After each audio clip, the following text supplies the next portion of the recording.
If you'd like to contact the show, send us an email at liveonfourlegspodcast@gmail.com or follow us on any of our social media accounts on Facebook, Instagram, and Twitter at Live on Four Legs Podcast and on Twitter at Live on Four Legs Pod. And away we go. You're listening to Live on Four Legs, the live Pearl Jam podcast experience, featuring Mr. Stone Gossard.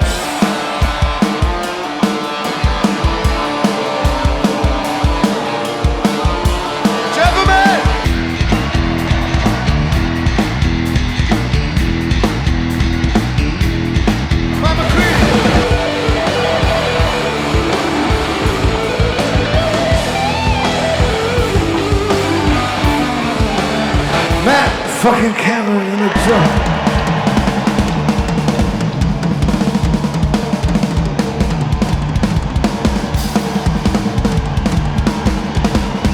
Mr. Boom Gasper.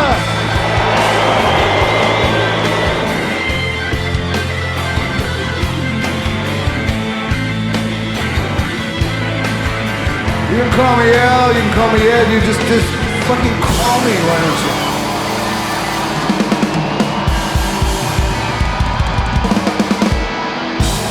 Hey everybody now, welcome to Live on Four Legs, the definitive live Pearl Jam podcast, and welcome to official episode number 99. And that's a little confusing because we've actually, some of the shows that we've done in these, in sequential order here, that count towards these numbers aren't actual shows.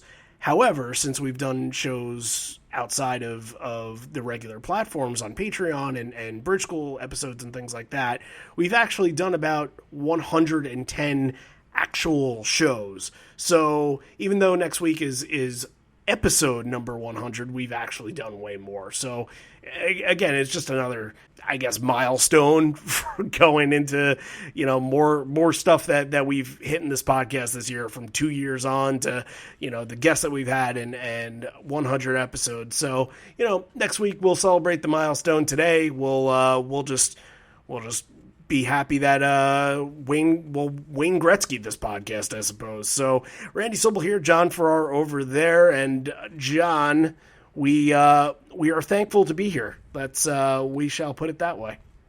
Yeah, everybody. You might have heard we had a little snafu with the laptop that contains all the podcast information, but it was saved thanks to the Greater Connecticut area computer service people that did a great job. The podcast is saved, so we are back on our normal time. Thanks everybody for sticking with us. But yeah, 100 episodes coming out next week. That's going to be great, man. We're gonna have to do a little something special, maybe.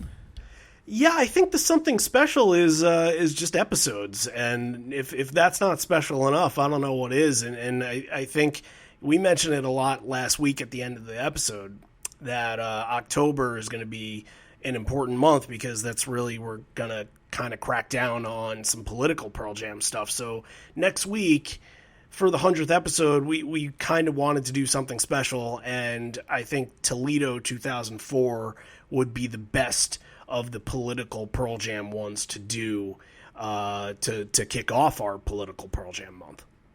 And hey, I'm just glad we're out of Europe. Yeah, it wasn't that we didn't want to leave Europe. It just took a lot of time. So, but today, episode number 2 of South American shows, and we're going to get to a guest in just a second. Santiago, Chile, night 1, 2005. We haven't done a lot of 2005 stuff, mainly because we haven't done a lot of Canadian stuff. So that'll be real interesting to talk about, and we're going to get to our guest Javier Hervas in just a minute. But this was the first ever show in South America. Could you believe that? It took them, 14 years to get down there? Yeah, almost 15. Yeah, this is the beginning of it all. It became such a, we talked about it last week, it became such an iconic thing, with the crowds down there and everybody listening, and a lot of that stuff was translated into the shows in North America and in Europe and everywhere else. So those give credit to those fans that they set the tone for this show early, and this is the genesis of that whole thing. Yeah, absolutely. And it kind of has its own little evolution because, we'll hear in this episode the crowd is nuts and they are absolutely so excited about just being there and being able to see them.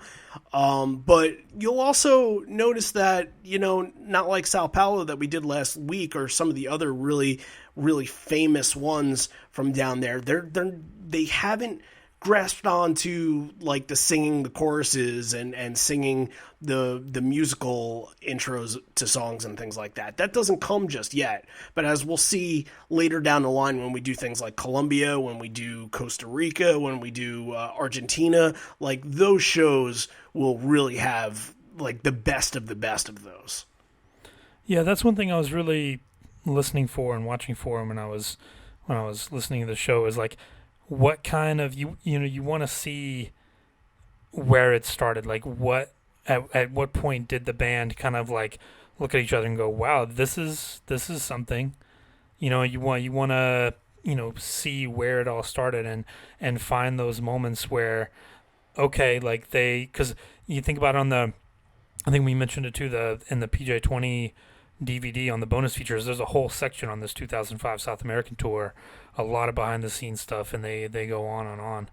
And I think the band talked about how they absolutely loved it and like they couldn't wait to get back. Javier says, it took them 6 years, but after that they've been back a lot more. But yeah, that's the one thing I was watching for, is just to see the band's reaction to the crowd and them not knowing what to expect, and when it finally sunk in, and the anticipation, and Javier talk about this too, just buzzing in the building, and we talk about at the beginning, this was the first big soccer stadium GA show after Roskilde 5 years later. So and in the PJ20 book, Mark Arm from Mudhoney, who opened the show, actually mentions like he remembers them being freaked out by it at the beginning, and like I'm sure that contributed to a lot of the kind of tentativeness early on, but they really settle in, and you can tell that the show becomes like one for the ages about halfway through.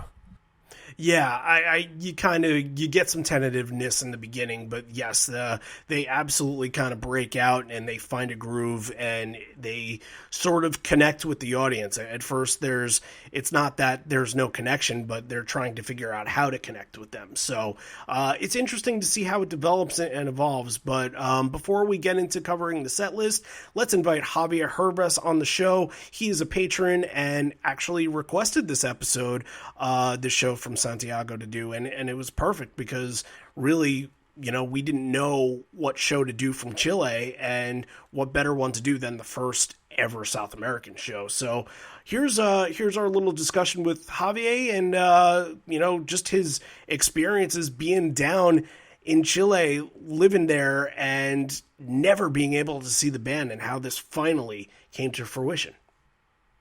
Well, I think it was pretty special because, like you said, yeah, me and my group of friends, when we were like, I don't know, like 10 or 9 years old, like we were like trying to grab a copy of 10 and stuff like that. I think it was way much more special because the hype was always so big about them coming, and like there was always a lot of rumors, and I think maybe at some point they got even close to go down, but something happened and they couldn't make it. But it was just I mean, I still remember. I mean, I've been lucky enough to been in a lot of Pearl Jam shows right now since that I moved here as well. But like that will always be like probably the most special one, being the first time for them, being in South America and looking at the band, like their very genuine reaction of like not knowing what to expect,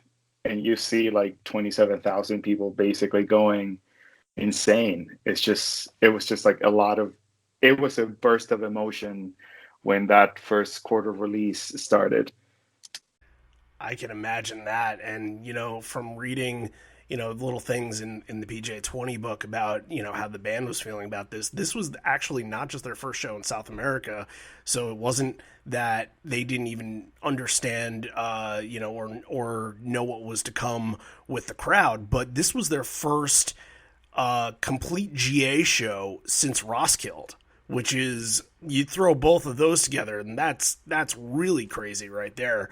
So being in that crowd and safety is always the number one thing on their mind. What was and everybody had to have been excited. You hear the chants and everything like that. So how did dealing with the crowd down there, how did that all manifest? Well, I remember especially Eddie being very conscious about the fact he was always like observing a lot, especially the first rows. I mean, me and my friends, we got there around 7 in the morning just Wow. to be there. And I have a very funny story for you guys about that actually, because Okay, yeah, please yeah, share. I think so. The night before, so one of is we have a group of the 6 friends, like we have been long life friends, and we all really love the band and everything. And one of our buddies lives probably 3 blocks away from the stadium, so we just basically stay there. But then he also works in the university right next to the stadium. So we were able to just to sneak in like at the university just to hear Sound check. the sound check. Yeah. Very So and nice. yeah, and I remember that just basically hit home when I heard the first couple of chords of Half Full. I'm like, okay, this is really happening, you know. This is okay. We guys, I mean, we're finally gonna see Pearl Jam tomorrow. So the night before, everybody's pretty anxious, and the plan was kind of go around 11 or 12 to the stadium because we were pretty close. So we were just walking, and we were just like drinking and like having fun with other fellow Pro Jam fans, and that we met during that week. And I mean, we went to bed kind of late, and we were like, okay, let's get some rest and let's go to the stadium in the morning. And one of my friends who we were just like sharing the same room, he just, I swear to God, he gets up at 5, and we got home around 3. So this is like an hour 45 minutes after that we just got home, and he just, and I quote, he says, "I had a vision. Just get up. Let's wake everyone up. Let's go right now." And I'm like, dude, we went to bed like an hour and a half ago. So, no. Just shower, get ready, let's go. Okay, fine. And he was saying we were like on the way to the stadium that he basically kind of like had a dream that it was basically crowded, a lot of people sleeping and waiting there, and I don't know what he had the night before, but he was absolutely right. Like when we got there, probably 600 to 800 people that they were like camping and just Wow, waiting to get yeah. in. that's And incredible. it was super cool because like you said, it was the first GA thing and everybody was kind of aware of that. And I think everybody was a little nervous about how the band was going to react to that too. And but we just basically started to line up in the way that everybody was saying, like, okay, what time did you get here? 7. Okay, this is the 7 a.m. group. What time did you get here? 8. So we started to get by times in front of the lines, so we can be a little bit more organized. Of course, when they opened the doors, that went to hell, and everybody started to run. Um, but yeah, it was when Mudhoney started. It was pretty. You can notice that there was a lot of excitement in the area. I personally got a little concerned because when they were changing the equipment and everything, some people started to get a little closer to the stage and started to get a little too tight. Mm. Um, but then after that, I think when the band started to play, especially, I think it was a very, very good decision just to start with Release to just kind of like everybody enjoys and calm down. Um, but I think it was good that even though that with all the level of excitement that all the people was having that night, as soon as Eddie was in the band, was always like checking, and the people responded pretty well to that. Like, South American crowd is crazy, and you're gonna jump for 3 hours because that's what we do. But everybody was pretty responsive to that after that.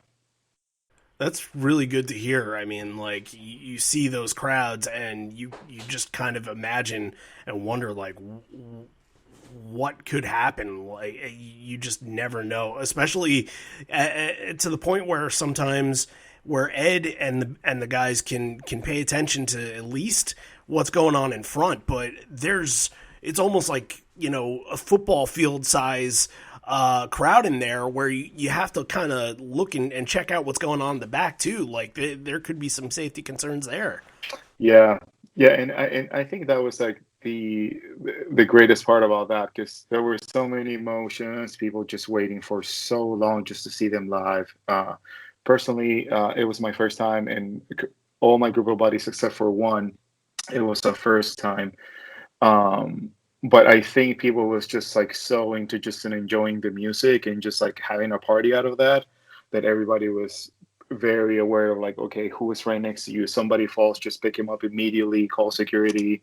Mm-hmm. And it was just a really good experience because everybody was in tune, like just to completely focus on the band and just enjoying every single song. I mean, that's really good to hear. Especially being the first time and all the excitement coming out. Like, good that everybody had each other's back. So, I mean, like this is all hits right here. This is all the stuff that everybody knows. They really hit you hard very early with stuff like Hail Hail and Corduroy and all that. So what from like the early onset of this, what did you kind of notice, or did you just really love from what they were busting right out of the gate? Um, I One of my favorite moments of that show, it was so the forecast said that it was going to rain. So, but it was clear all day. I mean, no even a hint of that it might rain or not. But it was pretty magical that when as soon releases started, you can feel this little bit of rain coming down. It seemed like in the video there was some mist, and I couldn't tell if that was mist or something else. So it was misting, right? Yeah, it was just misting. It was just like, I don't know, maybe whoever was up there controlling the clouds that night got a pretty good timing on that. Because as soon as Stone started with release, like the mist started, you know. Wow. Um, so that was pretty cool. What like I was saying before, I think one of my favorite moments of that show is that combo Release Corduroy, because in Release you see I mean, if you see the recording, it's pretty kind of dark bluish, so you can Mm-hmm. see kind of just the silhouettes of the guys, right? Right. But in Corduroy, like it's the first glimpse that you have like full lights on, and you see Mike jumping around and Jeff jumping around and everybody doing their thing. That you're like, okay, it's It's here really and it's there them. in front of us. Yeah, Wow. That's so cool. Yeah, I mean, like just they're so smart when it comes to things like that. Like even if that wasn't on their minds, just that idea that you got from that, like where you couldn't see them at all during release. Corduroy hits, and bam, you're into the show. It feels like it's real, and we say that all the time. Corduroy's the one.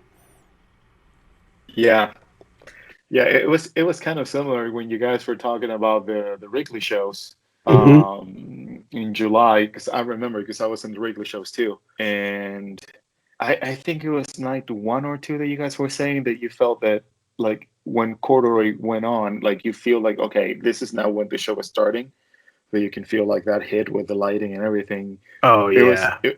yeah, it was a pretty similar feeling, I think, for me at least. And then when listening to it, trying to speak Spanish in front of everyone, with the notes.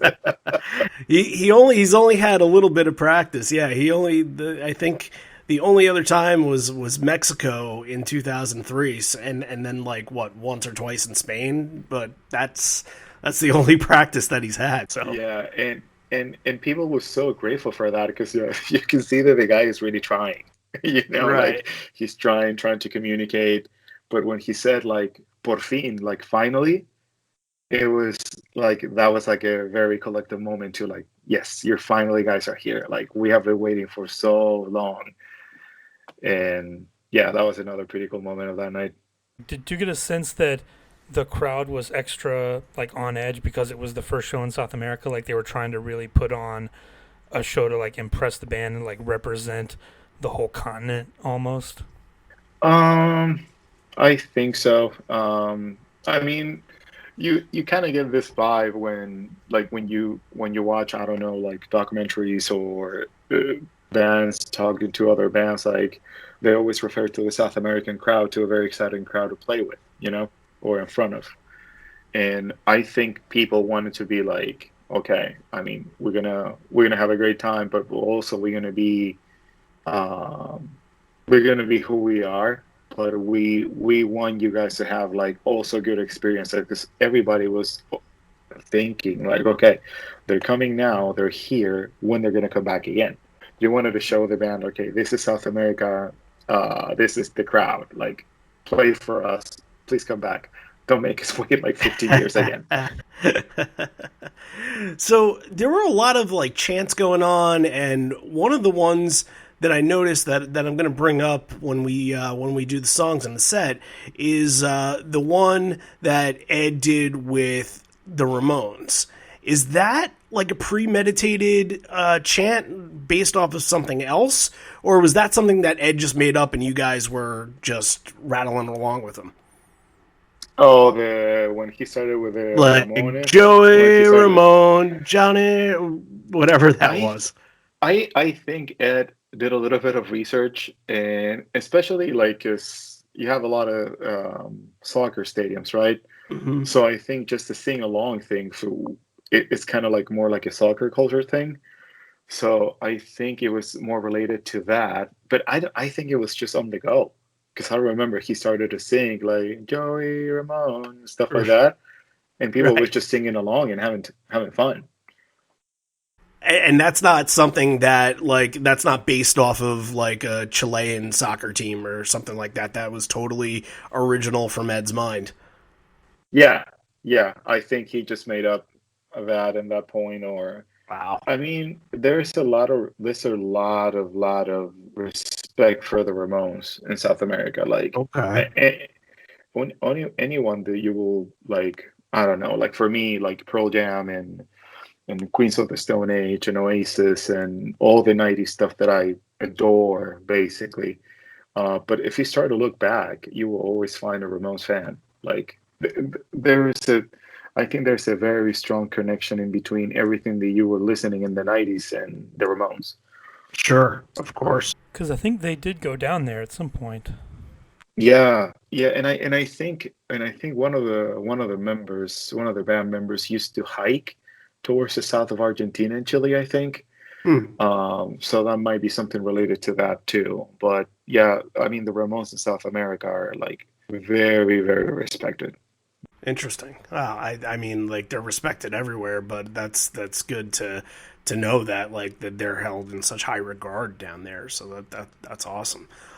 What are some other like again? This was a pretty much a greatest hit show. Like Elderly Woman, Even Flow, Daughter, Jeremy. Like those are all songs that have so much participation. Do the Evolution that doesn't really have that South American, patented vibe yet. You guys, it would happen. I think later on that tour in Buenos Aires, I believe, was the first time where they were really just whoa, you guys are singing along with the guitar parts. But what are some of the moments from this that you were just absolutely taken away from? As I was saying before, the first combo, Release Corduroy. Personally, another favorite moment was Grievance. For me, that was like, this is awesome. Like, because it's not a very well known song by everyone, Mm-hmm. and when you have so many greatest hits like in front of you, Grievance for me was like, okay, they're playing Grievance, man. I mean, this is great. Right. And then Um, the next night they would bring in like In My Tree and I was looking at it Weeping, before. Yeah, Faithful, right. yeah. Yeah, so you get it's nice because I think they need to kind of introduce the hits on the first night and the second night. It's like, okay, we know what kind of crowd this is. I think they deserve some of the more rare stuff. Yeah, and as you guys were saying before, you kind of start to get that vibe when like if you have the shot to see them for 2 nights in a row, you know that the first one probably is going to be a lot of greatest hits, but then the second night you will get stuff for the fans, Right. like the deep hardcore stuff. But yeah, as I'm looking at the set right now, like even Flow was very cool as a guitar player. To see just Mike and Stone doing that version live, which I thought it was a really awesome version. Um, Looking back to like probably hands down one of the best live versions of that I've ever heard in my life is Save You. That version of that song was intense. It was like Ed was right on point. The band was like raw and very, very powerful in front of you. That's also one of my favorite moments of that show. I think, yeah, probably the best version of Save You that I've ever heard live. It feels like somewhere in the middle of that set, and it might have been around Grievance, it might have been a little bit later, but it feels like the band, and I guess the worry of, what could be going on in the crowd and just, I guess the unfamiliarity with it. I feel like one of those in the middle there, they just kind of they kick it into a different gear, and Save You was the one that really felt like the band was at their height at this show. I totally agree with you on that. Yeah, it was just like because I was more towards Mike's side on the first night, and yeah, we were kind of like center towards the left, but it's just like when you see the song live, it was just like it's super powerful, and they were intense. They were going all in with that song, and I it's one of my favorite moments of that night for sure. Talk a little bit about the end. Like you kind of that encore one. It seemed like you continue just the greatest hits, but then they come out for that encore two. We talked about the Ramones, and it really seemed like you guys had really put on a show, and they were just really saying thank you. Talk about what it was like at the end of the show. How are you feeling? What was the crowd like? That I Believe in Miracles, Baba O'Reilly, and Yellow Ledbetter. Um, well, the Ramones thing was very fun. Just everybody singing along. Um, it was just a great cover to hear, like because everybody was talking like covers are gonna play or which one they're gonna pick. So it was. I think it was a really, really good version again of that song. And also, I think when you hear a song like "I Believe in Miracles," I think a lot of people started to take that as their own, like Mm. because it was kind of like that sense of "I believe in miracles." They finally came down. They're finally Wow. here, and now because it was just insane. I mean, I remember when the announcement was made, and the tickets went out in like an hour and a half. Wow. And It that's was, that's a lot of space to fill that yeah, down there. yeah. Because originally, I remember it was on TV all over the place, over like the local channels and all that. But originally, and correct me guys if I'm wrong, but I think they were only going to do one night, but they sold out so quick that they added the second night. Honestly, I don't know the answer to that.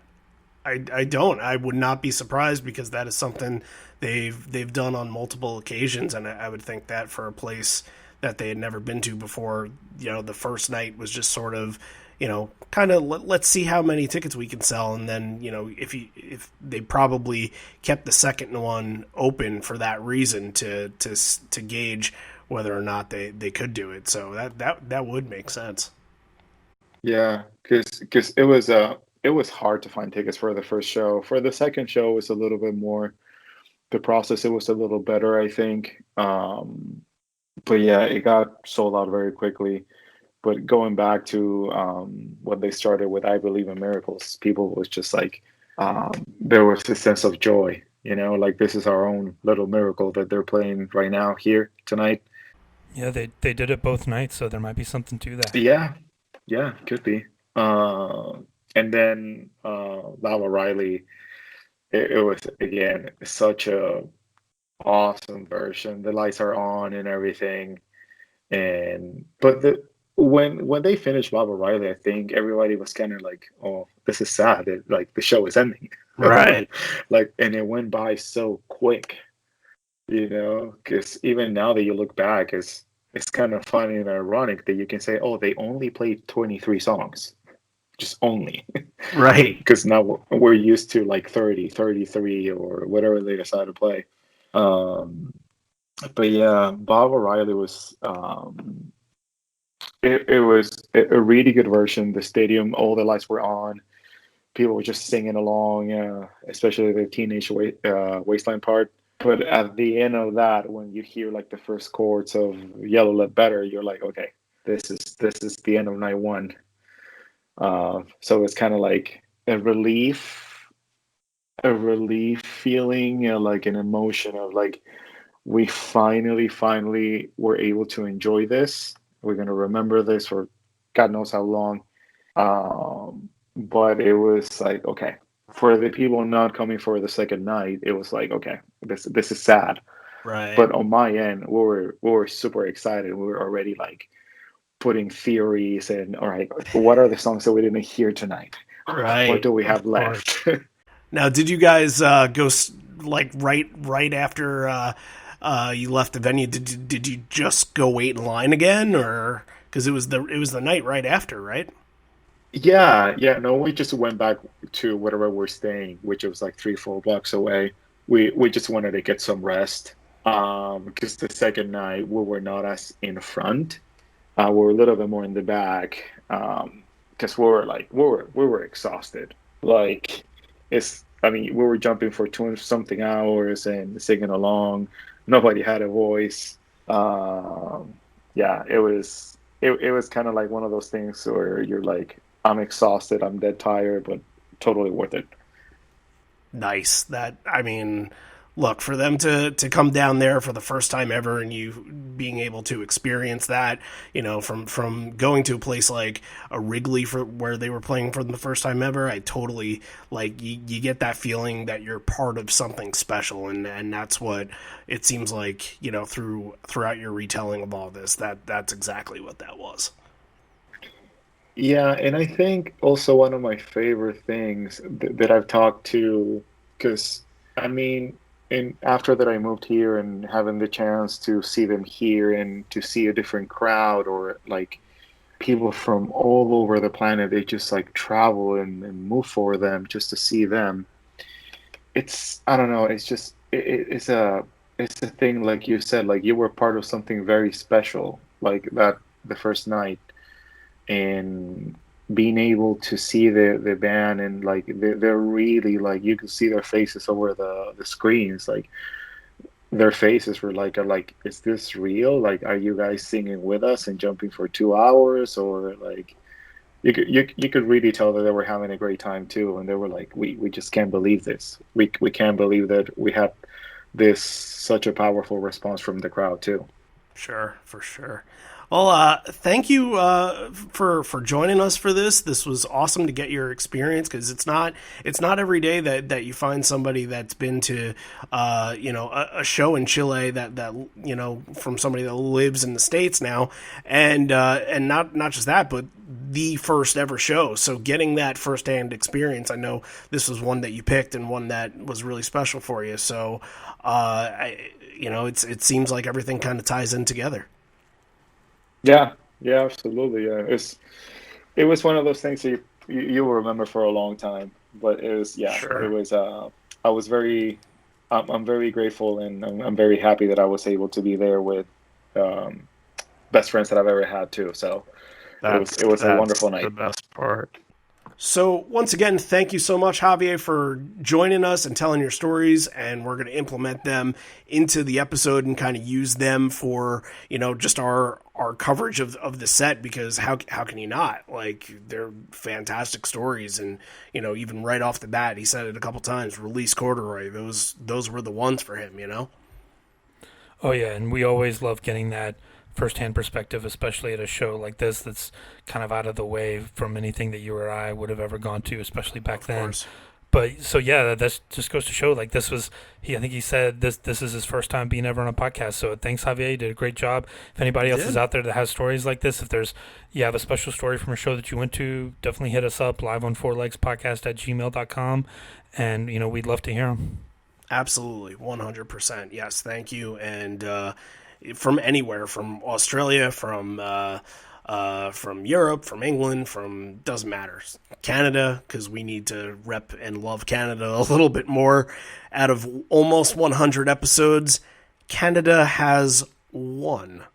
The same amount of episodes that states like North Carolina have, and states like Florida have. I'm trying to think of other states that have equivalent to Canadian shows, but we are going to be patient a little bit longer, Canada. We're getting to you. We're coming. We're getting to you good, and we'll use next year as sort of a platform to try and get more Canadian shows in. So we're thinking about you guys, trust me. All right, let's you start off, and the crowd is here for it, and they are chanting. They're doing some Olay chants, and they're doing some other soccer chants here, and they're just freaking fired up to see Pearl Jam, and who wouldn't be the first time the band ever stepped foot in Chile. And like we said with Javier, Release, getting that to be the first song, and I love how he explained that, how the lights were out, you couldn't really see them, and it was kind of a thing where, you just kind of see their silhouettes a little bit. Like, that's such a unique perspective and a unique way to describe that.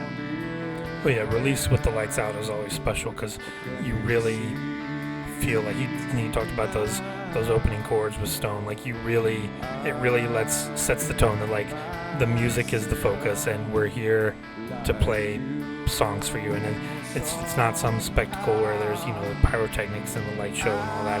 It's about the music, and it's always special when they turn the lights out and that opening riff of Release starts.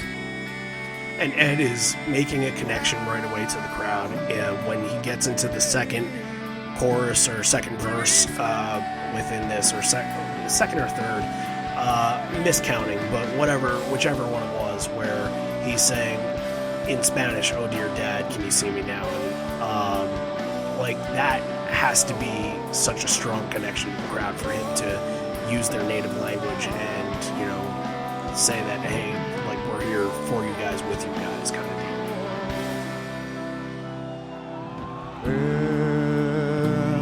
For that, can you see this now? I am myself, like you somehow. I feel a boy where it takes me.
It's almost a moment like, oh, they're appreciating us too. Like, it's such a give and take, and that's when the shows become really special, is when, like, we talk about, like, the band's feeding off the crowd's feeding off the band, and it really takes it to another really special level.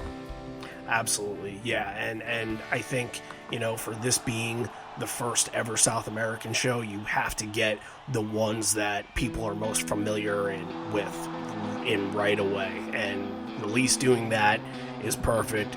Corduroy doing that is perfect. You're not going to go Release into God's Dice or something like that. That's, that might work for I don't know, a show in Michigan, but it's not going to work for your first South American show. You need to fire that crowd up, and you need to give them the goods right away. And like Javier said, Release and Corduroy was fantastic, and you get the crowd's participation. Like in the breakdown, they're getting the hey hey chants in. McCready rips into the solo. The band feels good. They feel tight, and it's as fuzzy as Jeff's hat in that. I love the rest beat where it crashes and then they stop for that one beat and then keep it going. There was something they were doing around this time. But yeah, this version of Corduroy is near perfect. It's one of the highlights. You have to get those crowd call and response ones in, and yeah, you're right, near perfect for this show. A stretch to follow with Last Exit, Hail Hail, Evolution, Given a Fly. Very strong section for the early part of the set. It kind of reminds me of how we ended the main set in Sao Paulo last week a little bit, but just kind of, just still popular big songs early in the set to get your crowd into this. And all early 90s stuff too, like thinking, you got to think too, like this wasn't technically still the Riot Act tour, but that was still the latest album. But for them, it was such a cool moment for them, knowing that they've never played, like, oh, let's go through and let's give them a taste of what they missed, So it's cool. You get all these little long stretch of 90s songs here. But yeah, Last Exit is great. The Bottle of Wine comes out early. And yeah, Last Exit into Hail Hail, it means it's Fast and Furious. Yep, and Evolution is great version of Evolution. It blasts right through after Ed speaks to the crowd in Spanish, and it again, they're not there with the call and response with that yet. They're not doing the whoa whoa whoa whoas, which we know of the South American crowd to do. That's not there yet. I think, like we mentioned, Buenos Aires would be the one from that year that really showed them that, and it kind of, like everything else, it just catches fire. Yeah, but again, it's in such a transitional moment of a song, because you feel like you can sort of tell like there's a little bit of that going on, like the crowd's definitely into it. This is kind of the beginning. Like I said, it's not fleshed out like it would be later, but it's so cool to hear it right before then. Like, this is one of the last versions before we got that. So yeah, it's really cool to hear. Right, it's part of the evolution of the song, you could say. Evolution of evolution. And another thing, Given a Fly, there's no elaboration on the well fuckers, he still stands. They're, I think, very early here too, still just, I guess, mindful of just the surroundings, and they're still trying to get a feel for it. So some of those normal and natural things that come to them during songs aren't quite there, but they will get there. Oh yeah, and this in 2005, they had the big tour in 2003. Like, so much stuff came out during that one, all the new covers they were doing and all that. And then 2004, you had just a couple of little tours, the political stuff that we're going to talk about next week, and then this 2005, like the Canadian run, these just amazing shows. Like, they were really stretching out, and then it would just set the tone for that 2006 tour where they brought back a lot of the stuff they hadn't been playing. Leash comes back, and a bunch of other ones. But yeah, like this time period, it's one of those things where we talk about it when we do these 2016 2018 shows, where they're not technically still on an album cycle, so they can kind of be a little more loose and play around with it. And that's when you get some of those moments in these songs where they kind of stretch it out and different things happen. And yeah, a lot of these songs are in transition at this time. You can just you can give them whatever's in your arsenal and feel comfortable with. And, I right from the top, I feel like they pretty much did that. So, and even this set being more of a greatest hits song set, you still get a song from Binaural. You still get Grievance in the middle of this here, Yeah. Like, there still is stuff. So, that gets us this section. I Am Mine, Grievance, Elderly Woman. I feel that Grievance was the first moment where you got to feel like the band was about to break out, and Elderly Woman was the one where all right, we're loose. We feel good. The crowd is singing back to us. We had a feel good moment with them. Like, this is great. Let's keep the train going. Yeah, and it's the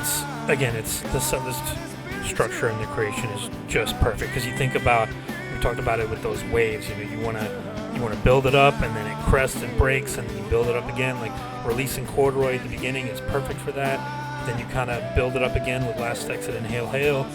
And then Evolution, Given to Fly, breaks the wave again, and you bring it up again. I Am Mine and Grievance, two maybe lesser known songs. And then Small Town and Even Flow, that you're letting that crowd explode again. And I think Small Town is the one where I think the band finally realizes, like, okay, this could be something.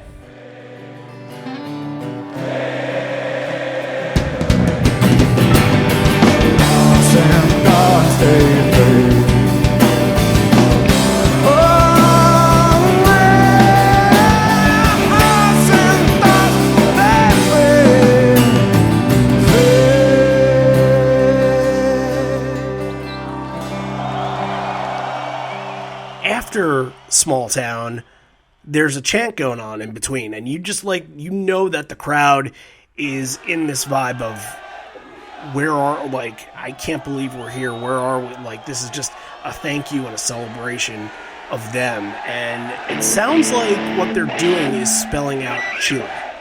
That's what it sounded like they were doing. Am I right about that? I think so. Yeah, it was. It's hard to make out 27,000 people screaming at the same time, but yeah, it did sound like that. And they do this chant, and I think this is the same chant that was on that Zurich 92 bootleg, where the crowd just goes, whoa, whoa, whoa. Like, that to me, like, that's, again, the crowd just finding moments to pick out and get involved, and it sounds fantastic. They feel like they're really into this. Yeah, and that's just residual from Small Town too. Like, that's the moment of release, right? No pun intended, where they get to just scream, and it's probably they just didn't want that moment to end. Like, let's just keep going. Right, and Even Flow keeps the train going pretty well. Great energy out of this. The solo was great. I thought Stone was taking a very riffy approach to the rhythm section, but they kind of, they tease a little bit of a Cameron solo, but they don't really get into it. I thought they were going in that direction.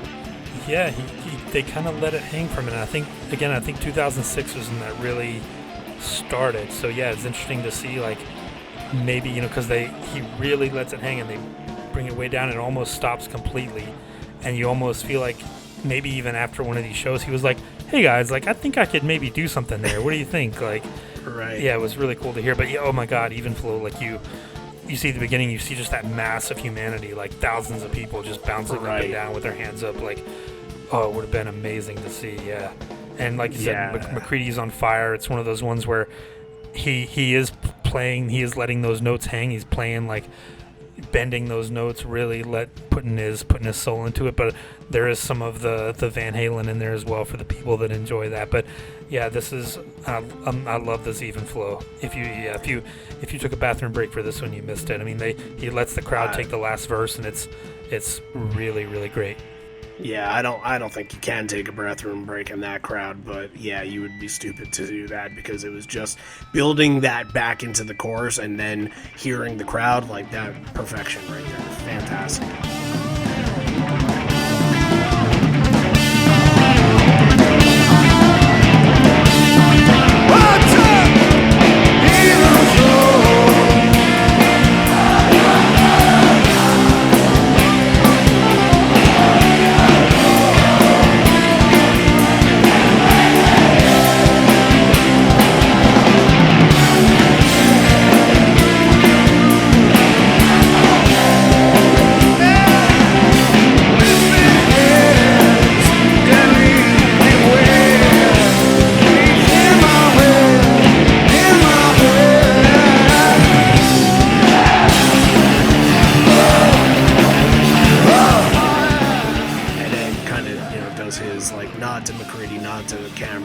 Says on the vocal Santiago, so nice little nod there.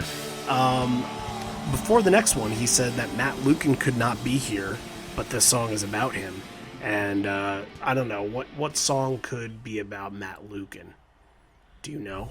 Is it that obvious? Nothing Man?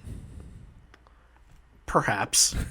Perhaps that could it's work. kind of funny because he had left Mudhoney by this point. I think he had left the band in the early 2000s. So yeah, it's a shame they didn't get to play it to him. But yeah, it's a fast looking. It really is, and not just fast, but it feels like he has every word down pat, and it seems really tight. Like it feels like the band actually gave a shit about this version of Lukin instead of just, okay, let's make this the fastest version ever. Yeah, I mean, again, that's 2005. Like that's them at 40, in their late 30s instead of late 40s, where they're just like, yeah, let's just get through this. Right. But one of the best transitions in their whole entire live arsenal are these two, Lukin and the Not For You. And I feel like this is one of the key standouts from this show, just getting that rolling drum intro that you get from Not For You outside of Lukin. It's so smooth. I love when they do it. They just make it feel like it's all part of one song. It's fantastic. Yeah, we'd almost need to do a combination evolution episode on these two to really track pretty much when that started. Now this is one of the earlier ones where they really started tying them together seamlessly. But again, Not For You is it's right up at the crest of that wave. Did you notice the little lyric change? The Now Seats 3. Mm-hmm. Yep, that was probably around the time Harper was born. First daughter was born. Olivia, not Harper. Right. Olivia was number one.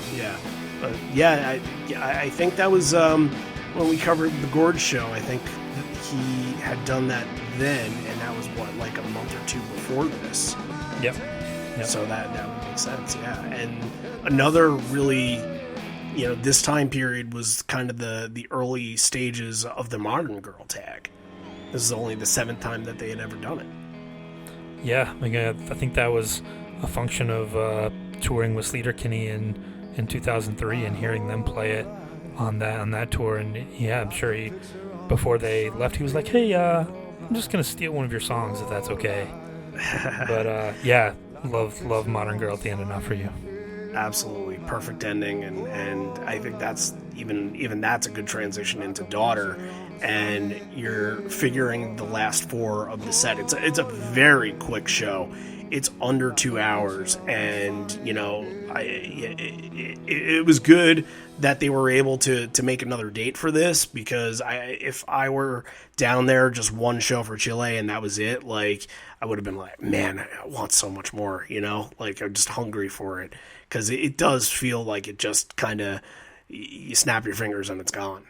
Because he's not talking to the crowd a whole lot. He's, the songs are pretty tight. They're played pretty fast, and it's all, stuff that not a lot of, the immortality type stuff where they're going on 7-minute versions or anything like that. So, pretty much straightforward.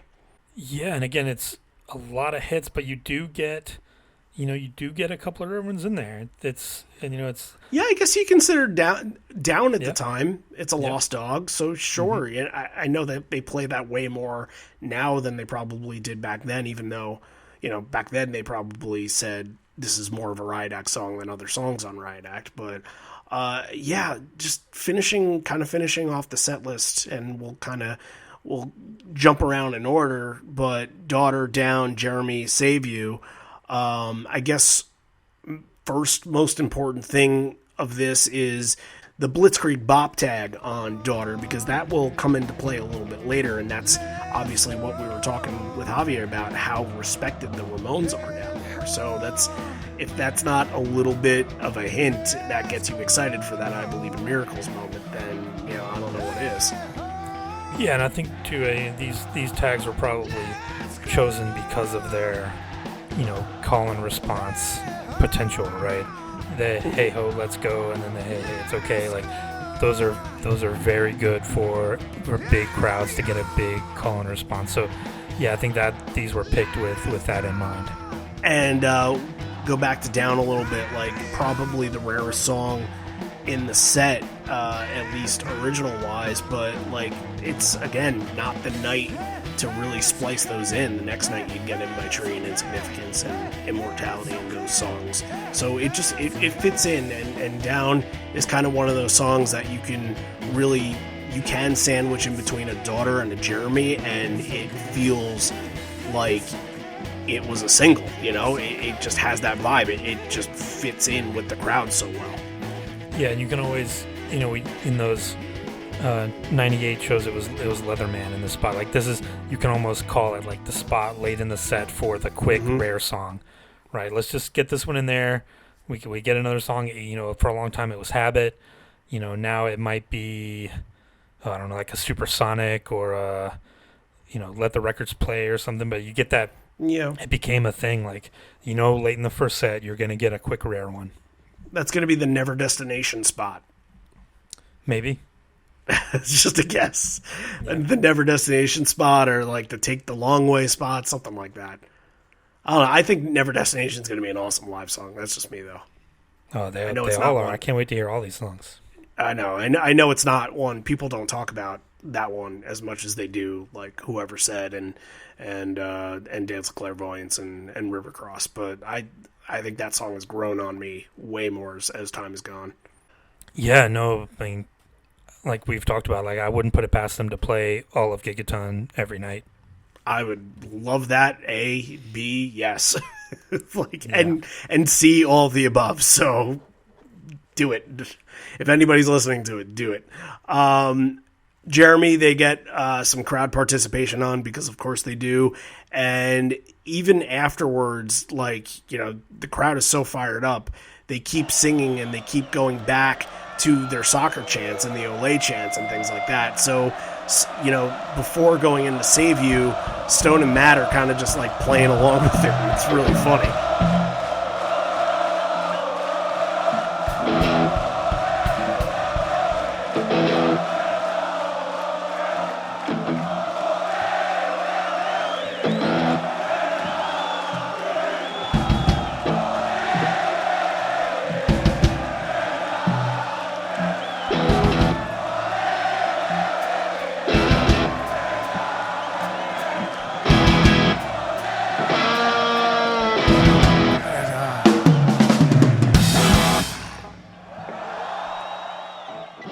Close the set with Save You, and I think this is definitely a highlight from this show.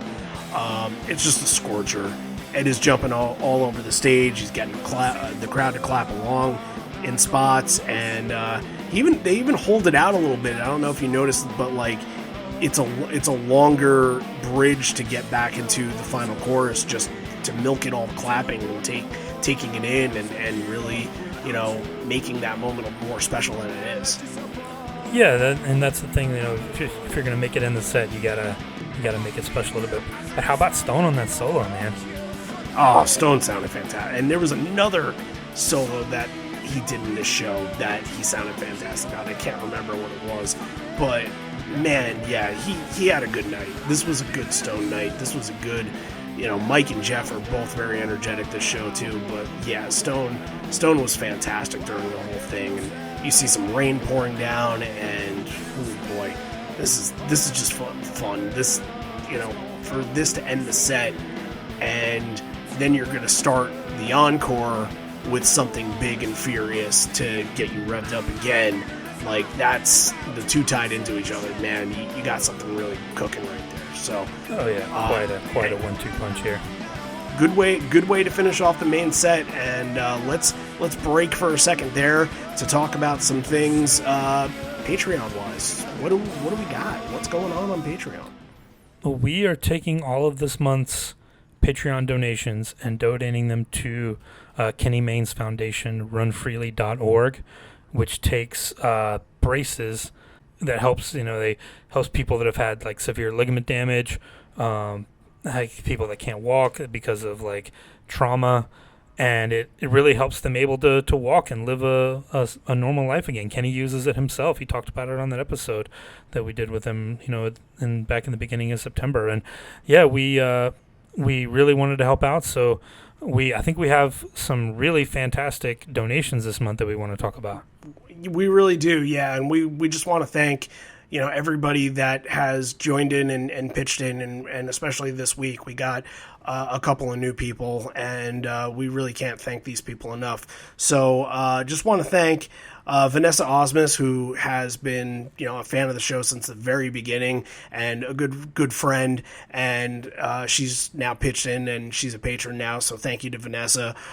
Jeff, who he goes by Jeff Vetter on the social media account, so I'm just gonna call him Jeff Vetter because why not? Because that's what you notice. But he's from France, and he's been back and forth with us about the show too, and he really enjoys what we're doing too. So he pitched in a little bit. So thank you to Jeff. Yeah, thanks, Craig. Thanks, Vanessa.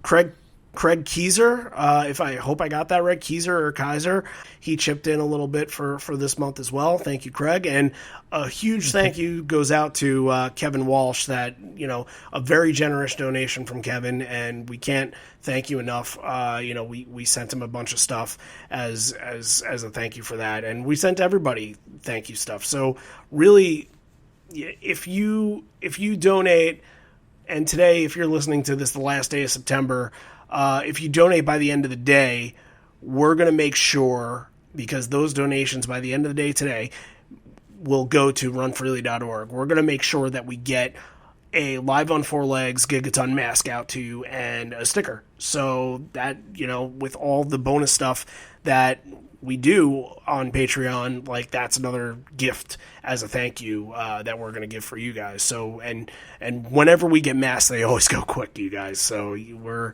almost halfway out of what we originally had. So if that's something that you're interested in, go in, get them quick. And once again, thank you to everybody that has donated. And I think Gabby pitched in a couple extra bucks for the month for the fundraiser. So thank you to her. And next week we'll reveal how much we made for Kenny and what we were able to do for them. So once again, thank you everybody for pitching in a little bit. As far as content goes, the 98 set list draft, that's up. The Bridge School episode by now should be up. That's Bridge School 2001 Night 2. We're still continuing on that Bridge School series. We're pretty much over halfway through with that.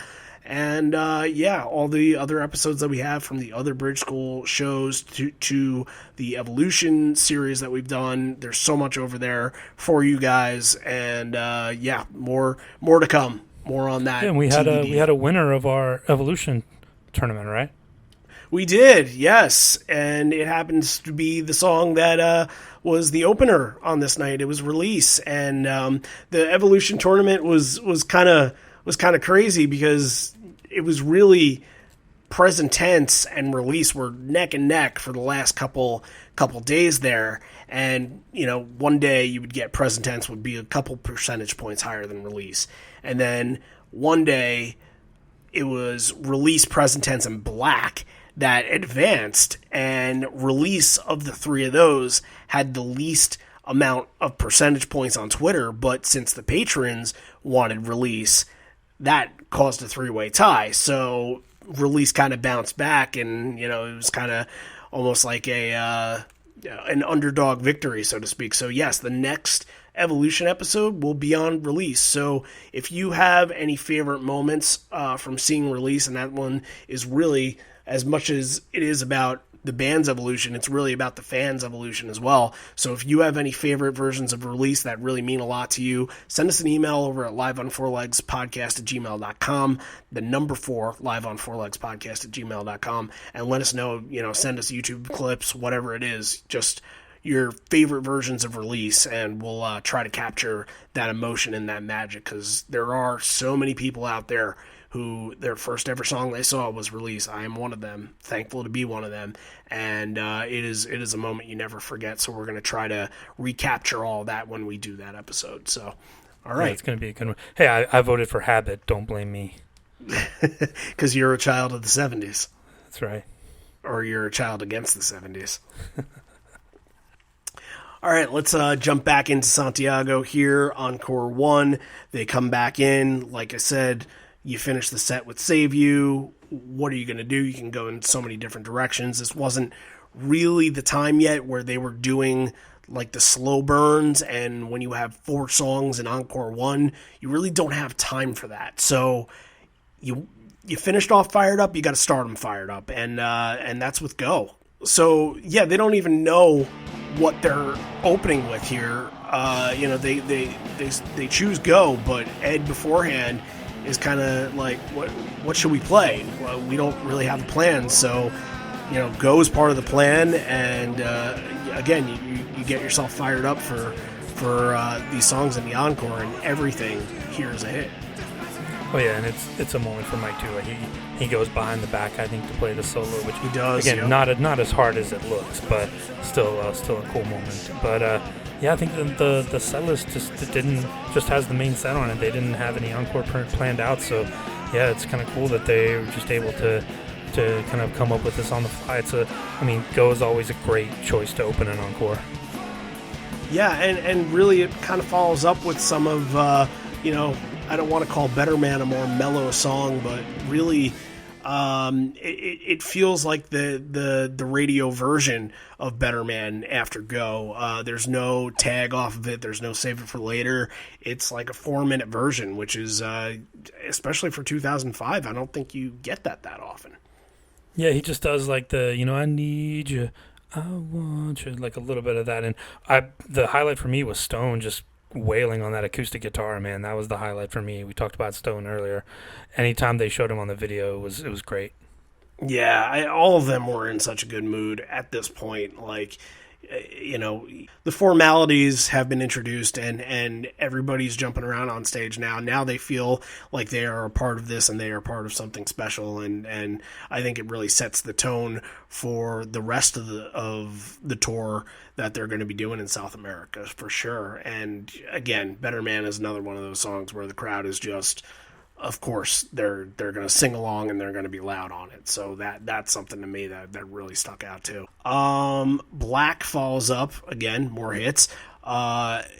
We've talked about a version like this before. Maybe not you and I, but this came up when Matt and I were doing the show years ago, where Black was kind of played, and I didn't realize it at the time, but Stone was playing a Gretsch during it, and this version he's doing the same thing.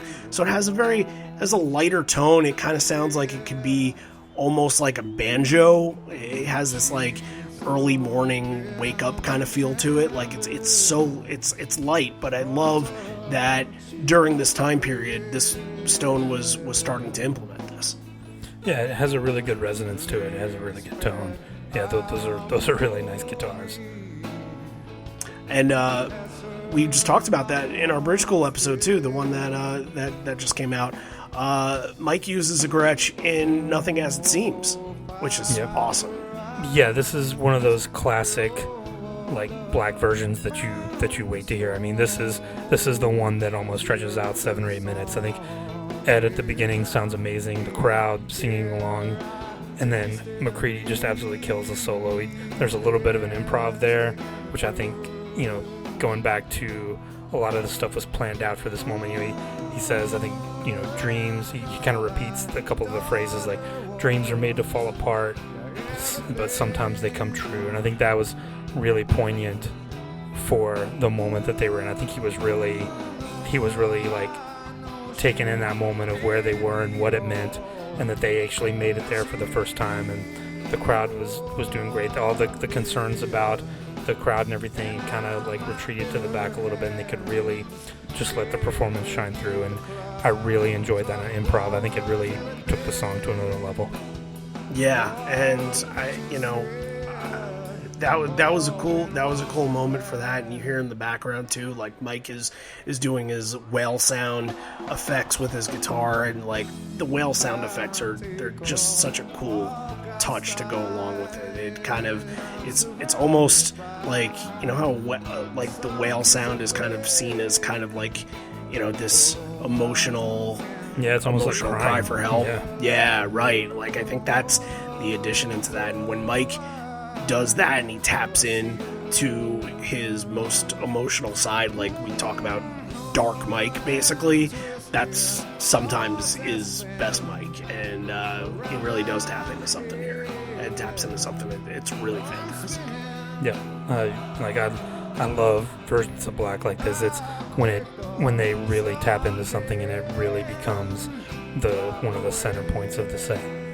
And of course you get the crowd is into it again, and they're doing, you know, the do-do-do-do's and all that, and they're following along, and it's really it's a seventh man. You know, they're just as part of the band right now as anybody else is, and Ed afterwards is thanking the crowd while they're chanting again, and you look at their face after that, and they just look, everybody from the crowd to the band, they just look like they're so happy to be in the position that they are right now. Like everything, you know, that came to fruition did. Like they reached a summit, and they definitely, from their worries in the beginning, this is now like going into a live, feels like the moment where they can just absolutely let go and party with the crowd. All of these songs, pretty much at the end here, the crowd is participating 100%. They're doing those haze in unison, and pretty much throughout the entire song. Like, this is the kind of song that you wait for. All those years, you know, Javier mentioned he picked up the album when he was 10, and how many times do you wear out your CD, wear out your record by listening to this song, and just wondering one day, like, when will I get to be a part of that crowd that sings back with them? Like, that has to be a huge moment for all of them. Oh yeah, absolutely. And I think too that the hey you're talking about the end of Alive, where everybody's like doing the fist pumping. The fist pump, and you talk about it, on the Storytellers episode where the crowd was doing that. You know, all that came from this. You talk about, like, you know, these crowds being so influential on their history. Yeah, I mean that all sprouted from this. Yeah, I can see that. Yeah, because really, we're not far off from this point from 2000, where they cut ties with it after Roskilde, and that's kind of, again, the other tie-in with Roskilde here, that, you know, this was the first crowd of this size that they had played since that show, you know, full GA crowd, and that they can play something like that and feel relieved that a song could lift them up instead of, you know, something tragic happen. I think that's another thing to hang their hat on. Absolutely. Yeah. On Encore 2 time, we only get a three song Encore 2, but it's special. It's absolutely special in its own way. And to begin this, Ed, this is what we were mentioning before in our discussion with Javier.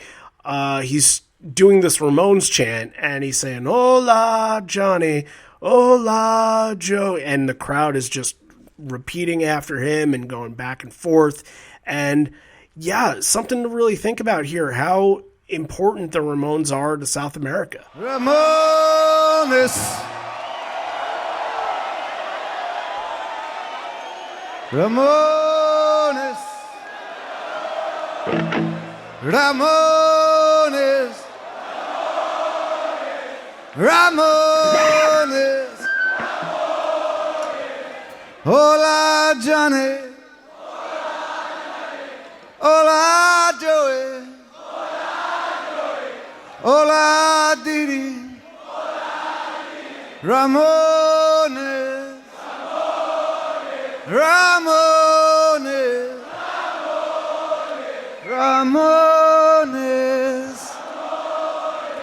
Ramones.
doing it too. I think those were the Ramones that had passed at that point. So I think he was kind of looking up to the heavens and kind of saying their names to kind of channel it. But yeah, that's really cool call and response thing though.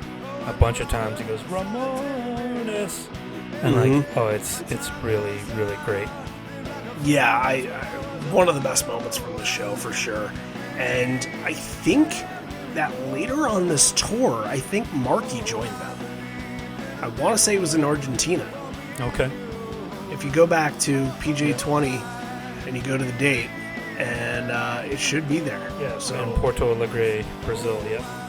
Yeah, okay, Brazil, yeah, that makes sense. So he might have been the one that Javier was saying before that does like the hiking trips and stuff like that. Right, yeah. So that's interesting and awesome that, you know, to get Pearl Jam to go down there is one thing, but to get them to get a guest like that, that's, oh boy, like someday we'll get to that show and how special that one was for sure, I'm sure. But look, we take it back to what he said earlier in the show. I believe in miracles just from, you know, the chanting alone. You know that this is going to be something special. You know the Ramones ties. You know the ties with the lyrics, that it was kind of a miracle for them to get to this point. So this has to be another, like, just redeeming moment for this crowd and the band. Oh yeah, and it sounded great. Like, I'll even give Boom a little shout out on this one. When the keyboard, when that organ comes in on this, it sounds perfect. I never thought I would need to hear an organ on a Ramones song, but like leave it to Boom to prove me wrong on that one. Like, he really added another dimension to the song. It really sounded great. Yeah, Boom's not playing on every single one of these, but you know, this is still very early in his tenure. But when he does show up when he has a moment every now and again in the show. They cut to him a couple times, and he's really going after it. So yeah, this was definitely one of them. And then he just finished off Baba O'Reilly, Yellow Ledbetter. You know, I can't think of a better combo to finish off a show like this. You get one of their most popular covers, one of their most singable covers, one of their, you know, their classic closer that everybody kind of feels like, you know, they can celebrate a moment, celebrate their final moment of the show. And, you know, 23 songs might not seem like a lot, and it keeps you waiting and wanting more, but man, like, this is, if you gotta end like this is the way to do it. Hey, always leave them wanting more. That's the credo. But yeah, this is definitely picked with the crowd in mind. Like, Baba O'Reilly, everyone gets to yell Teenage Wasteland. That's a great moment. And Ledbetter at the end, just the celebration. And yeah, you could see it in their faces that they were just blown away.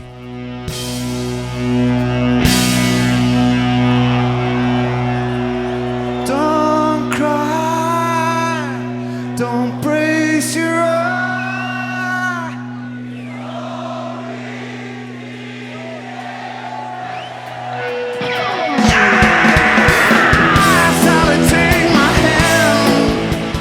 Yeah, Mike sounded great on Ledbetter too. Like, just, you know, there are moments in Ledbetter where he can sort of dictate where the song is going, and it could either be a little bit more bluesy or it could be really, you know, Hendrixy, and he can go off on a solo or something like that. But this one is just like, it's the smooth play and landing. I love when he does that, and he can just kind of finish it out kind of quietly, and, you know, that perfect landing to end the show on, and the way that the crowd responds to it. Like, of course you're gonna just be so excited for the next show tomorrow, and keep you on your seat.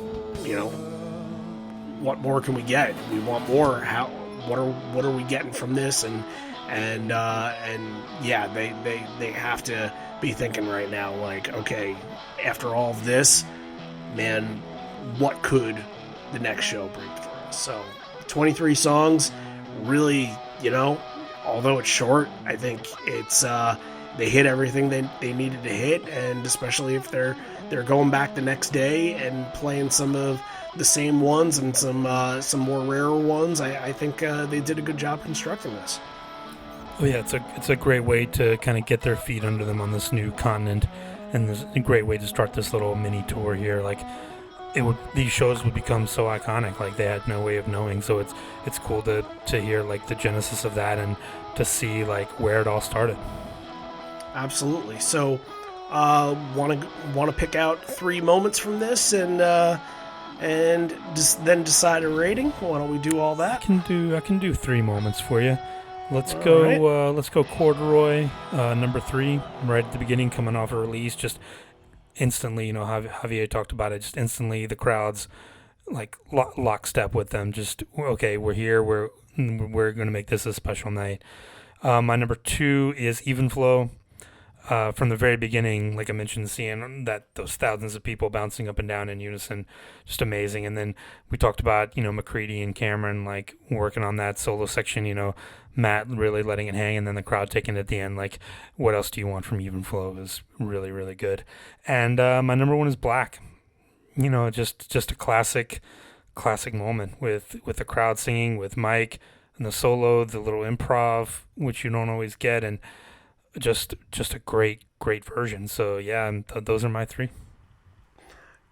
Lately we've had a lot of the same picks, but I think I have a different 3 here that I'm pretty comfortable with going, even though I like a lot of your 3. I think originally Even Flow was definitely in the running for it, but I can think of 3 other moments here. So I'm gonna give you my 3. Number 3 starting would be Lukin into Not For You. I just love the combo. Even the version of Lukin just sounded really tight, and Not For You gets, another one where they can do a little bit of call and response and finish off with Modern Girl. Sounded really good. The transition's perfect. Number 2, I'm going to go with I Believe in Miracles and the Ramone chants and all the Ramone stuff that kind of, that goes with celebrating the show. Because you got to remember, this wasn't very long after Johnny's death. So it's in the back of their minds, and they're still thinking about it. And Ed is somebody, he always, if something like this happens to a friend, whether it be Tom Petty or Cornell, like they'll always do tributes to them as long as the band stays together and keeps doing shows. So yeah, this was definitely in the front of their mind when heading into the show. And number 1 for me is going to be Save You. Just electric, energetic way to end a set, and it's really part of how the connection between the crowd and the band on stage, and how they kind of bounced off each other in this show. I think like that one was really defining for that. And you get when you get the crowd clapping in that section, you can extend it a little bit and kind of milk it for a little bit longer. That's one of the cool moments. So yeah, there are different 3 there. I think that works perfectly though. I like your 3 though, so it works. All right, why don't we rate? What are you thinking? Yeah, this is first ever South American show. Yeah, and I think like I thought about giving it a 10, but I think it's just below that level. Like I talked about last week, like this is a great show, a lot of things to go back to, but I don't think it quite hit the heights that a perfect 10 show needs. So I'm going to give it a solid 9. Okay.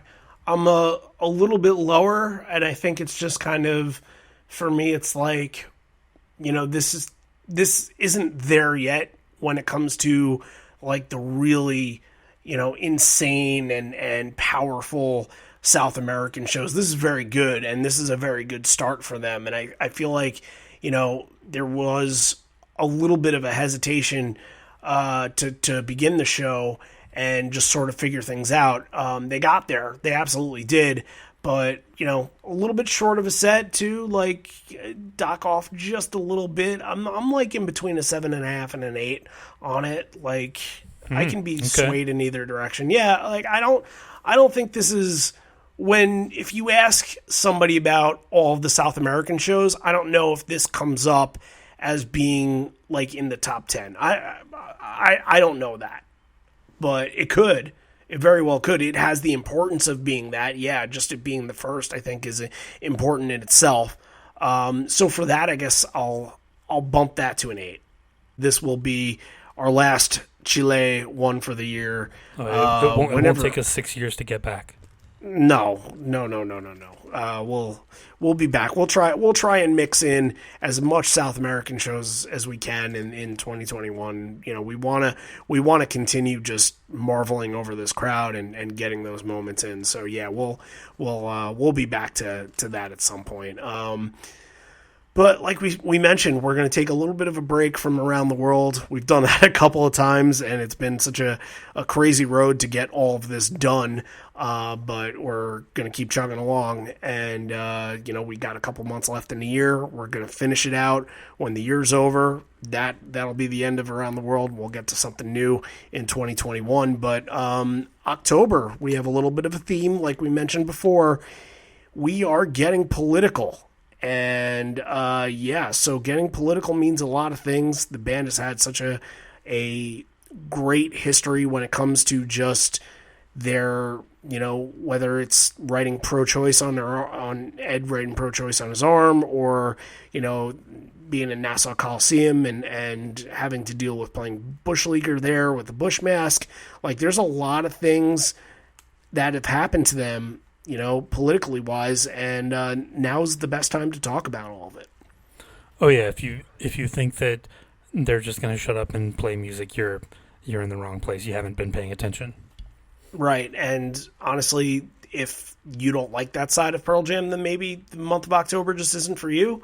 I don't know what else to say to you, because we might get on our political horse here too, because it might just be part of the nature. Where we are in the States. If you're listening to this here in America, nothing surprises you right now. So, we'll be talking about a lot more. Next week is going to be Toledo, but tomorrow we actually have something really cool. Why don't you tell because again, second week in a row, we're doing a double episode. So why don't we tell them what we have for them tomorrow? Yeah, so there's a new book coming out called Not For You, Pearl Jam in the Present Tense by Ronan Givney, and we had an opportunity to talk to him about it. So, that episode's going to be coming out tomorrow. He had some great insights on the creation of the book and everything that went into it, and it's really a great listen, so hopefully everybody will be able to check that out. Yeah, and the book is not coming out for another 2 weeks. You can still pre-order it on Amazon. I think he has a website where you can pre-order as well.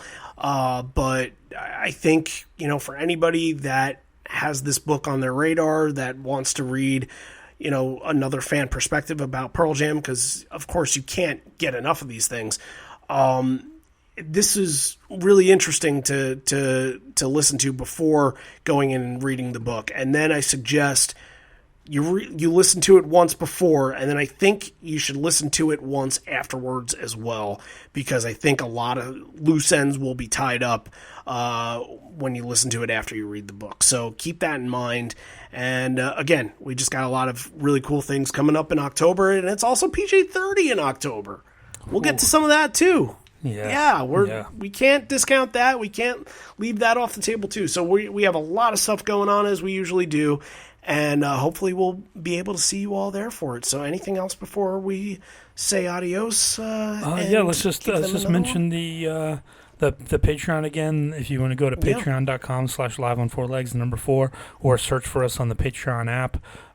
You have until the end of today to donate to for our fundraiser for runfreely.org. So make sure you go and check that out if you're able. And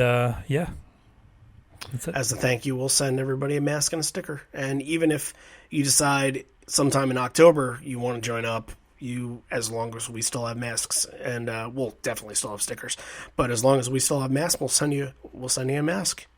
And that goes for everybody that joins up. So thanks once again for everybody for tuning in, and thanks again to Javier, who requested the episode and joined us early on to tell his stories. That was great, and it really gave us a feel for how to go about this one and what to talk about. So, all right, let's close it out. This may be the end. We're here, but not for much longer. And although we may be parting ways, I miss you already and miss you always. Thanks again, everybody. We shall see you tomorrow. Actually, we will see you tomorrow for our conversation with Ronan. the author of Not For You, Pearl Jam in the Present Tense. And then next week, we'll be back for our 100th episode, Toledo, 2004. Ramones!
Thank you very much, Santiago, Chile.